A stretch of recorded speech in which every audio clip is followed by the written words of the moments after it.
Alright guys, ready for an update for Deck Diaries. Well, here it is. We played Modern Elves last night at Siera Phoenix Games in Poplar Bluff, Missouri, and I went to a 2-2 record, which really isn't that bad for this deck. I wish it had been a little bit better, but I had some rough matchups. Round one, I played against Scape Shift. They couldn't draw Path to Exile to save their life, and they got a board wipe late in the game.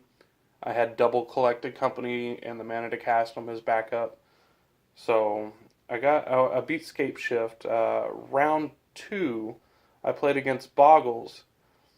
Daybreak Coronet really destroyed me. The lifelink from that is really hard to deal with. I think I need more enchantment removal, so probably like an extra Reclamation Sage in the sideboard, because later on Blood Moon was something I had to deal with, and I wish I had more ways to remove cards like that.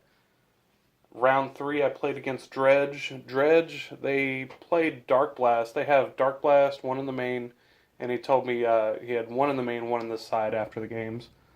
So Dark Blast is really hard for this deck to deal with, because until you get a Lord out, most of your guys are 1/1s. So it kills all your mana dudes, kills your Heritage Druid, your Llanowar Elf, your Elvish Mystic. So round three, I played against Scred Red.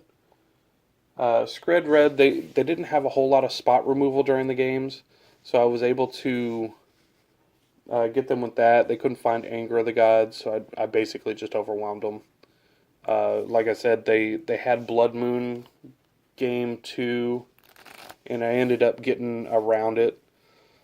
So, but I did have a lot of draws where, I go turn one Elvish Mystic, turn two, like a Dwidwin's Elite, and then Heritage Druid, tap my guys, play a Lord out. That was a pretty common turn 1 and 2 for me. I did have several games where I got the Devoted Druid and the Vizier Remedies combo, and played Azurian Overran on like turn 3. So that was pretty fun. I think the one card that I would cut from the deck is Shaman of the Pack. I sideboarded this card out almost every game. The deck that I originally looked at to take my list from didn't play Shaman of the Pack. So if you were to cut Shaman of the Pack, obviously you can change the mana base quite a bit from what I was playing. You can cut your Guiltleaf Palace.